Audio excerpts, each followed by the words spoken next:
Sasa mimi bwana na mpenzi wangu, yani mpenzi, yani yes my wife, yani because you are me, yani. Sio unaelewa? Unashangaa kitu kimoja, yani kinapokuwa mimi namhitaji. Umeona bwana? Mimi ninapokuwa namhitaji, oh mami, njoo basi huku geto. Wewe umeelewa? Njoo geto. Ngoja kwanza. Yaani una mke una mpenzi? Wote sawa tu. Yaani si ndo wale bwana, haya matamshi tu. Lakini ndo wale. Sio unaelewa? Sawa. Kwanza na uko naambia wewe njoo geto. Sisi kwa mwezi uishe. Sasa mimi nashangaa. Afu anaomba ninunulie sijui gauni. Sijui ninunue viatu. Sijui baadaye sijui niletee chipsi. Sasa kivipi wakati yeye nikiwaambia njoo geto mimi nakuhitaji, ananiambia subiri mpaka mwezi uishe. Anakula vitu vyangu. Anakula au unampa? Ananiomba vitu vyangu. Akia sasa hujaelewa kitu gani hapo? Ananiomba vitu vyangu.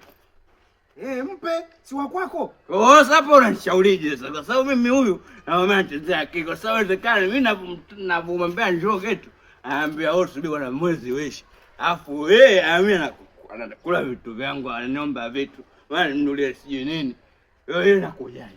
Si yule demu wako yule mpenzi wako yule. Huyo. Anasema mzuri yule. Sasa wewe ndugu yangu hizo tamaa.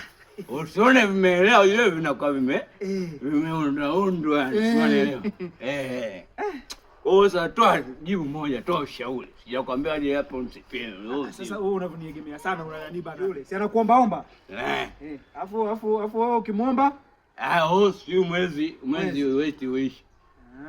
Kwa mimi kadi mwezi uishi. Sasa hapo mimi ninavyoona hapo sasa. Unavyoona. Yaani wewe ushauri na ukupa mimi huyo? Ungeachana naye tu. Mwache.